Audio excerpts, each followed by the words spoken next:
So today in the monthly recap, I'm going to do something a little different, and I'm going to explain why in a moment here. So I've got my notes as I always do, but I prepared them a little differently. They're going to be more sort of bullets, and I'm going to talk to them as opposed to me just writing out the script like I've usually done and sort of reading it from the teleprompter. And the reason why I'm doing it is one, it's going to help me improve my skill, right? To just kind of like show up and give these talks more of on the spot. And, number two, it's also trying to be more efficient in my process, right? It takes a lot of time to prepare something. And it's not to say that I'm not wanting to prepare to give the most value of what I'm giving out. It's just I need to become more efficient to be able to balance all these different things that are happening right now. So, be inspired by many, but influenced by few. I still love that saying. And I really wish I remember where I learned that from. It was back in college. And I don't know if I read it somewhere, someone told me. So I would love to cite that author, whoever said it. If you all know who it is, reach out to me so I can give the proper citation. But I love using that.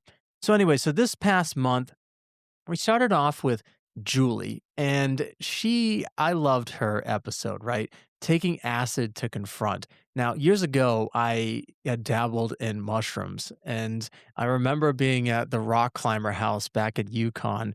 And, rock climbers were a bunch of hippies, right? We climbed rocks outside and, we drank and then we apparently did mushrooms. And what I remember about that experience, and I talked about it in my first book, The Impression of a Good Life Finding Your Song and Dance, was exactly what Julie was talking about. It opened my mind to a new way of seeing my life. And I just remember when they started kicking in, right? We were out there, it was a nice sunny day. We're looking up, and I could tell my friends were it was starting to hit them and on the trip. 'Cause they were talking about how like, "Oh, look at the clouds, they're turning this, whatever shape," and they just started saying just goofy things, right? And when the drugs started taking over my mind, it did something profound, and all I remember is I got up and I just started walking into the woods. Now, this house was kinda set off from campus, and there was woods behind this house, and there was actually like a little trail, and I don't know how far I walked, but I just remember sitting down underneath this tree, and as the drug was sort of like, you call it opening my mind, it allowed me to see with such great detail, I guess, the simplicity of the world around me. And I don't know how to explain it other than that. I was so in tune, so present. I could almost feel like just the simple vibrations of the atoms around me. What was funny was that my phone was actually vibrating, and this was like, I don't know how long, I think 30, 45 minutes, an hour later. My friends are wondering where the heck I went. Essentially, they were, trying to call me, and I pulled out my phone and, they said, "Where are you?" And I'm like, "Oh, I don't know. I'm under this tree." And so Julie's thoughts about, taking acid, doing these, and I've actually dabbled in acid years ago as well. And I like her perspective, right? I actually have a friend who is a doctor. He believes in microdosing. And it is interesting to hear from her perspective that drugs are, typically portrayed as bad, right? The connotation of a drug is that we're escaping from something. And Julie's angle is pretty awesome, right? It's almost like a skill to take this potentially dangerous thing and to use it to your advantage. And I love the fact that she's an attorney, right? So she's studied, the law behind this as well. So she's not just coming out of the blue like some hippie junkie. She's coming at it from a very unique angle. And so I encourage you all to, go back to that episode and give it a listen, take that quiz to see if, maybe microdosing is something that you need to incorporate in your day to kind of break up the thoughts, right? That's the problem with our brains. The brain, because of that neuroplasticity, is going to wire to familiar things. And the brain was meant to really fire, throughout the whole brain. You want to use your whole brain, if you will. And the problem with today is we do the same repetitive things over and over again. And I think, in some certain, contexts with people, she talked about having a good space, right, to trip with. I definitely believe in that. I've seen and heard horror stories of people having bad trips, but it can help you. And so again, I encourage you to go out and take a look at that episode. And that episode, by the way, was 39. I had to go back That's something I'm gonna learn with my notes to put the episode here. So episode 40 was with my old work colleague Ryan Sullivan, and I was really excited when he reached out to me. He had actually reached out a while back, and he was, going through a transition, as I learned before getting on the call with him about work and life and whatnot. We got a chance to catch up. But when we worked together at this particular company, we really resonated with how we saw the workforce. We both believed in, the people being the forefront of what manufacturing really stands for, right? The people make the parts. Yes, the robots are there. Yes, there's automated things and AI is entering the picture, but it's the human touch that really makes the difference in a workplace. And I love how he always says it, right? If you're just throwing the football around, you're not really doing anything, right? But when you start putting a scoreboard, a clock, and the goalposts to this thing, now you've got a game, right? Now you've got something to work at. And I think that's what's sort of missing today in the workplace is that we don't know the game. That was my second book, right? Don't let life pass you by. Win the game of work and play, right? We need to understand what are the rules? What is the context in which we're playing? And what tends to happen is that we saw in our previous experiences that, management, when they become managers, it's what's called the Peters principle, right? You rise to the level of your incompetence. And it's not to really blame the individual, it's really to blame the system of how it happens, right? And it's not just one company we're singling out, it's really kind of across the board with how sort of corporate America is today. So, Peter's principle, in essence, is saying that if you were to come in as an engineer, right? We'll take myself for an example. I was an engineer back at this company in Ohio, and I was a good engineer, right? To the point where they promoted me, and then I became this other type of engineer. And then they said one day, "Oh, Tony, we really love what you did in terms of creating these, procedures and these instructions and working with the people. Do you want to be an area manager?" And, the skills of problem solving as it related to, transport phenomena and, these material science principles is not necessarily the same when you're dealing with people, right? So I realized quickly that I needed to up my game and learn these skills.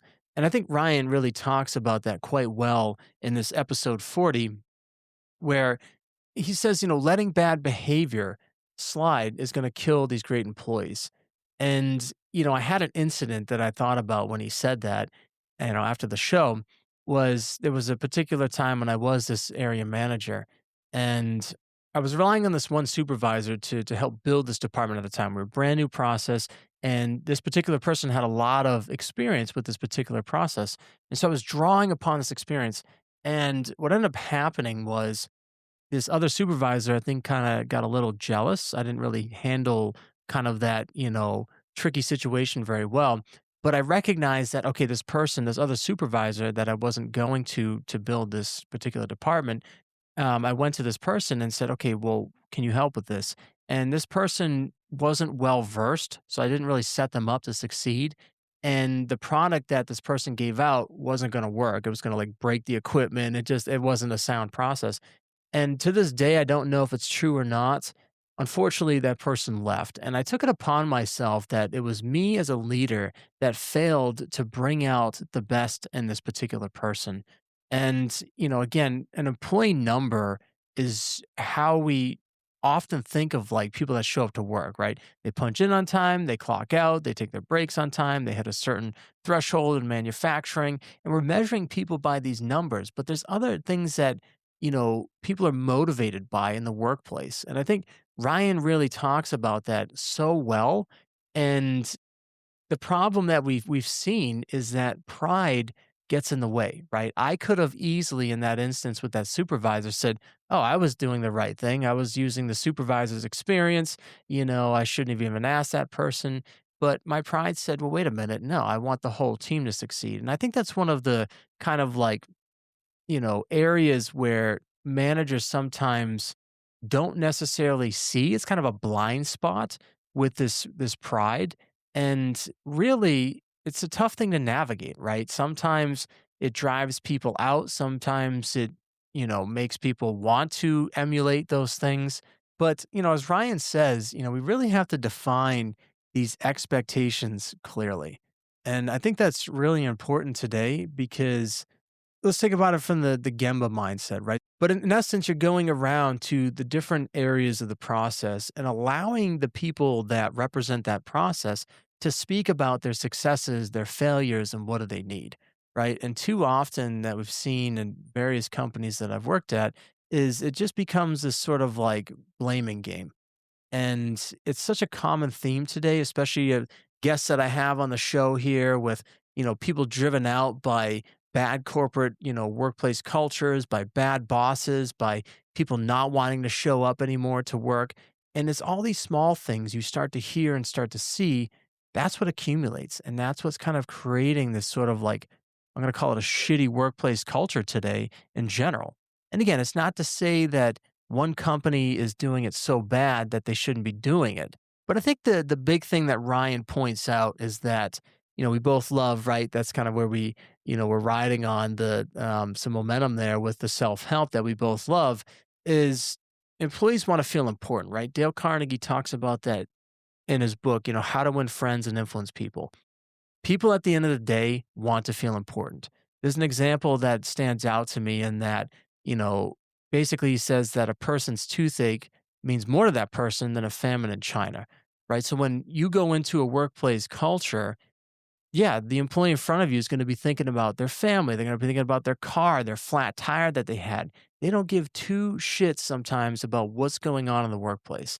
But when you allow them to have the space to kind of vent, to make them feel heard that life can suck, right? Sometimes, then all of a sudden you're on their side, right? And that's the key thing about influencing people. And that's what I really enjoyed when I did work with Ryan. We would both just like vibe on that, right? We would go out there to the floor. We would try to get to know the operators by the name, get to know something about them.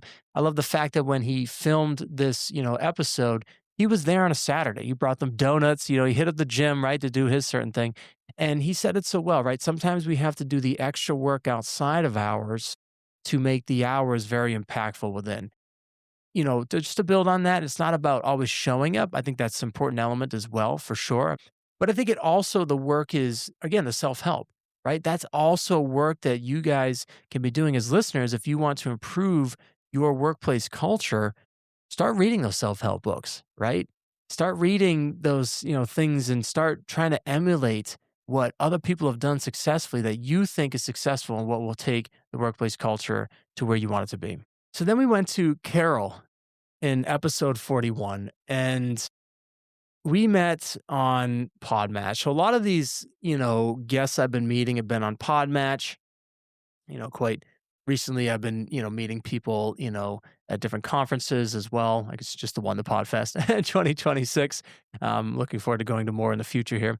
Um, but so Carol really, I loved her story, right? This idea of this balancing in her life, right? I mean, I asked the question, you guys have heard it, how do you balance work and life? Is it an equation worth balancing? Is it the right one we should be choosing? And, I also love asking, what is the status of corporate America today, right? Because one of the things you've been probably hearing as the listener, we have sort of this like divide that we're seeing. We have the entrepreneur and we have the nine to fiver, right? And the way I've kind of been seeing it, this is very high level. So, and I know it's very, person specific, context specific, but the nine to fiver hates their job so much, they say, F it, they quit, and then they're gonna go be an entrepreneur, right? And then I hear the other side where it's like the entrepreneur is like, "Oh yeah, I love what I do, but man, I'm burning out and I need to find structure. I need boundaries." And so Carol described corporate America as this sort of like dumpster fire, right? And the deeper issue is sort of like this truth avoidance. We're avoiding these kind of like values in the workplace. And I think it's a very tough time for leadership in corporate America today because the world is feeling smaller despite its vast size. And people want to, take the market share. There's this like cutthroat. I mean, it's a business, right? You have to have the business is a life of its own. It has to survive, it has to grow, it has to feed on something. And so those survival instincts are always like kicking in. So, but sometimes at the expense of their people. And I think, what was so cool about Carol's story is just her, in and out of corporate. And I think when she realized that the rebalancing really started with managing yourself. Now, unfortunately, she had those crazy, life experiences. She, her husband was having an affair, and then she had this bout with, breast cancer. And, those things can certainly awaken someone. What's amazing is that she's taken those experiences and really turned it into sort of this vehicle now to, do meaningful work. Now she knows her values. And I think that's one of the important things that, we sometimes overlook today is that we get these experiences in our life and we say, oh, woe is me. And there's a story that I love and I want to share here. And of course, it's changed every time I say it, but the gist of it is this, there's a person that gets a horse and the horse is so excited, right? I mean, the person is so excited that they got the horse. The horse is excited too because the person's going to, take care of him. And so the person's riding the horse and said, this is the greatest thing that could have ever happened to me. And one day the horse, just playfully, playing around, throws the person off and the person breaks their leg. And, this says, oh, this is the worst thing that could have ever happened to me. So meanwhile, there's the neighbor next door saying, well, when I heard the person say, oh, this was the best thing ever happened to me with this horse, mumbled to himself and said, well, how do you know that? Right. And so now the person broke their leg. The neighbor's saying the same exact thing. Well, how do you know this is a good or bad thing?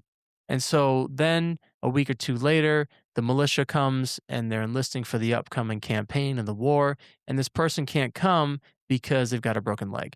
And so again, the person says, how do you know if something's good or bad? So the point is not to say that I'm not saying, don't join the military and fight for that. But the point is that we don't know if something is good or bad. And I think that's what Carol really taught me in that moment again, that kind of reawakened me was that, yeah, that's sort of like an imbalance in life of, these things that happen to us, but then we can either run with it and turn them into good things, or we can let it kind of consume us. And one of the things that I love too, and she kind of like echoes what Ryan was saying, is that, you know, people are not cogs in a machine. And I think that's how most people feel today. And that's why I love her work, working with women to really just empower them, to give them a voice in the corporate space. And that's so important, um, today, especially with, unfortunately, kind of the sexism that we have and a masculine dominated field, especially in the manufacturing arena. That's where I'm at. And the way I've always looked at things, it's like, to me, it doesn't matter who you are in terms of like, when it comes to work, because at the end of the day, there's a job to be done. And however you decide to show up, that's who you are. And the question we're asking, putting on the table is, do you have the skills, right? Whether you're a woman or a guy, do you have the skills to do what needs to be done? And I think that's what's important. And her work to really empower women to stand up for themselves, to do this work, how she proved to herself to be a vice president. I think it's great inspiration for women to also have similar goals. That's why I love LinkedIn being that ESPN. I talked about in an early episode on the show about how I think LinkedIn is like ESPN. And I love seeing, students um, or rather, fellow students that I went to school with become these vice presidents now and these senior managers and whatever senior engineers. And it's like cheering them on, right? They don't even know that, but I'm like cheering them on, and I'm hitting the like when they do that post and everything. And but the one thing that I love most from Carol's episode was her skill, right? And that was influence. And we talked about with Ryan how, I love referencing How to Win Friends and influence people. So Carol's skill of influence is just so spot on today. And, influence is again not what I think of the social media kind of bullshit of social media influencer, right? That's not, in some sense, that's influence. But to me, that influence is entertainment. You're getting your, followers to be glued to something that's on your phone. You're not doing anything with that, right? You're just buying their screen time. That's not influence. Carol's talking about influence in the workplace, getting people to show up to, actually move people to do things that are going to be super epic. Really, it brought me back to why I love talking about this stuff on the podcast is that I don't, I'm not looking at the metrics for like, oh, I got so many likes and so many downloads. Yes, that's part of the growth, right? Again, a business has to have these sort of metrics to stay alive, to pay the bills, the subscription fees, to have these platforms to share these things. But the influence, it's really comes down to the message that we're sharing and how we see people and how they show up. And I think Carol just nails that spot on with her skill development of influence. And then we went to Nick and with his Ikigai, right? So Nick is episode and it's funny because when I was doing my research, again, I found him on Podmatch.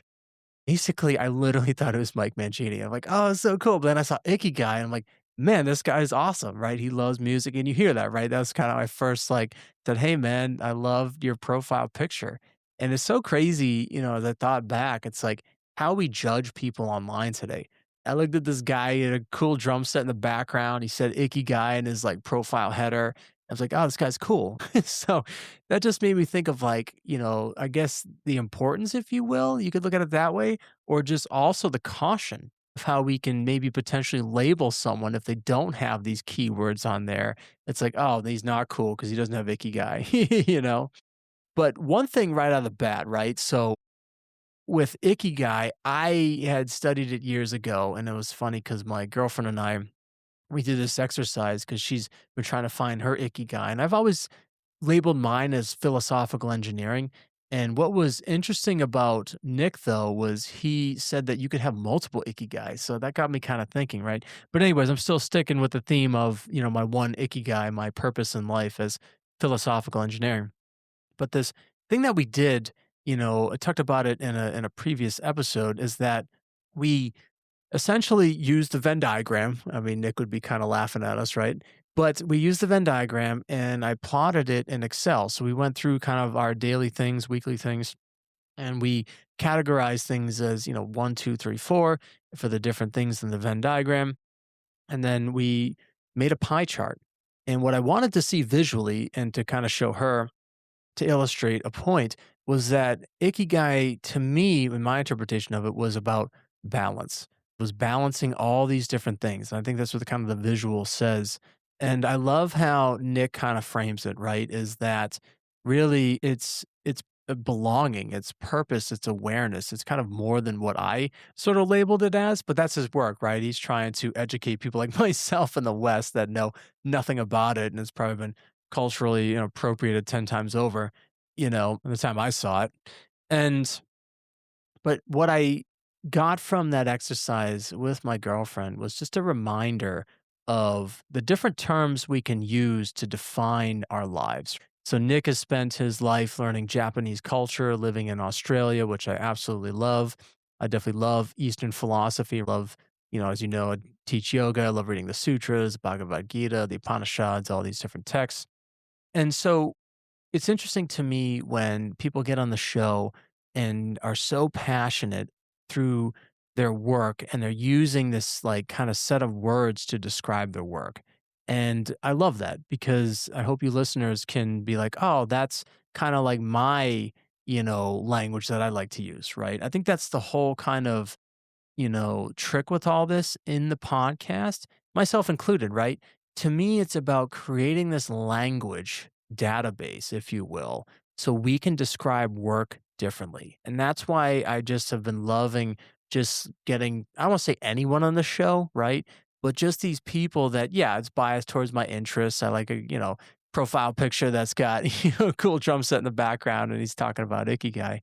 And one of the things that was also cool about Nick, and he brought up this term that he had learned along the way called, rollfulness, distinguishing between this job and your role. It's really about how you show up, right? So a job is just telling you how to kind of do these specific things, but this rollfulness is how do you show up and do it? And one of the things that he says so well, and is such a parallel with yoga the goal of yoga is to calm the fluctuations of the mind. It's in the sutras of Patanjali, sort of the textbook for yogis. And the goal of yoga is Sutra 1.2. Sutra means thread. Yoga Chitta Vritti Nirodha. And basically, it says calm the fluctuations of the mind. So when he says, journaling strengthens this awareness of this internal chatter, not everyone is practicing this internal dialogue today. And I think that's why a lot of people are scattered, right? Because, they got their phone out, there's 20 tabs open, and they're thinking about Instagram, and then they're on Facebook, and then they got an email, and then they got thinking about work, and then it's like they're getting a call and a text, and it's like the mind is so scattered more than ever. And the simple skill of journaling is really going to build that awareness. And to, again, when you think of meditation, it's not about clearing the mind, it's about being in a position where you can let thoughts pass by without judgment. And the problem today is like, we got to cling on. It's like, oh, it's like an Instagram reel. I got to see that. I got to see that. I got to like that. I got to get this Amazon shopping cart, da da da da. And, Nick reminds us that we just need to start small. Just go for a walk without technology, right? And that's going to be the thing that starts to make the difference. And so the last one that I really love to wrap up this month here with the podcast episodes was Jeff. And Jeff, man, thank you, Jeff. That's all I gotta say. Because basically in episode 44, I hope you, listened all the way to the end to hear that difference, right? That's the space that I want to create on the show. And those are the things that I keep thinking about. And the trick is this. So basically, what happened, Jeff and I did our same little spiel, right? And it wasn't to say that it wasn't good. We talked about, what is work and all these things. And it was just a very sort of polite conversation back and forth. It's almost like a friendly game of chess. You're trying to get to know your opponent. You're not sure. It was the first time I ever sort of met Jeff, virtually, right? We were interacting via emails and, messages back and forth that way to set up the show. And I went on to his, links to learn more about him. But when we got on the show, what was cool was afterwards, I'll always sort of do the same thing with people, just so you guys know, for you listeners. When I chop the first half, that's the stuff that I'm recording, right? That's the stuff that you've been listening to. But afterwards, I let the record button go. And for me, it's one, I do it because I just enjoy the conversation. And two, I like hearing it sometimes and reflecting further on how to keep this conversation going, or maybe things they said, maybe I could have asked next time. It's sort of like a growth thing too. But what was cool with Jeff, right? When we got done, the first 30 minutes, we just, I don't know, it just opened up. And all I can say is that the energy changed from me, and I don't wanna say I dropped my guard, but I think what he allowed me to realize and step into was that, yeah, I can really start to challenge, I won't say challenge, that's the right word, but sort of, open up the space for people to be more vulnerable on the show. And I remember asking him, like, "What is one thing that, I could have done better?" And he said, "Oh, well, when I laid off all these people, you could have asked, well, that was a very frustrating thing. Like, how did you navigate that?" Right. So, what it kind of taught me was, again, the skill building that I need to do is really, I guess I don't want to like generalize it, but what comes to mind is getting more sort of into the emotions. And that's what's so tricky about work because work and emotions, we tend to separate. Because at work, it's like, oh, I don't have time for emotions. These people aren't my family. They're not my friends. I got a job to do. And what's interesting, humans are creatures of emotion, right? We bring our shit every day to work. And Jeff just really kind of like opened that up to me. So much love to Jeff. And his story, by the way, was absolutely incredible. You need to listen to it. And he essentially died two times for 8 minutes. And I really wanted to go into more of that experience from the philosophy of mind standpoint. But what I love most with Jeff, kind of similar to Carol, right? These instances in their life kind of awaken them. And I think that's such a powerful thing for you listeners today is think about the shit times that you had and think about how you, I guess, how you reacted to them. How did you respond to that crap incident, right? Jeff turned his, I want to say his life around. It was already going in a pretty good direction, really well into shape. But there were some other things that he needed to work on, right? Same with Carol, right? She had a family, she was doing really well and, working. And so that's the skill for today. Remember, as I always say, success is not a matter of good luck, it's good skills. And the skill today is to find that shit moment that sucked in your life. Mine was I got fired. I've been called a failure at an interview. I've got a lot of them. But find yours and write down, first off, go through the emotions, right? That was a hard thing for me to do. When I first got told I was a failure, I literally wanted to punch this guy in the face across the room.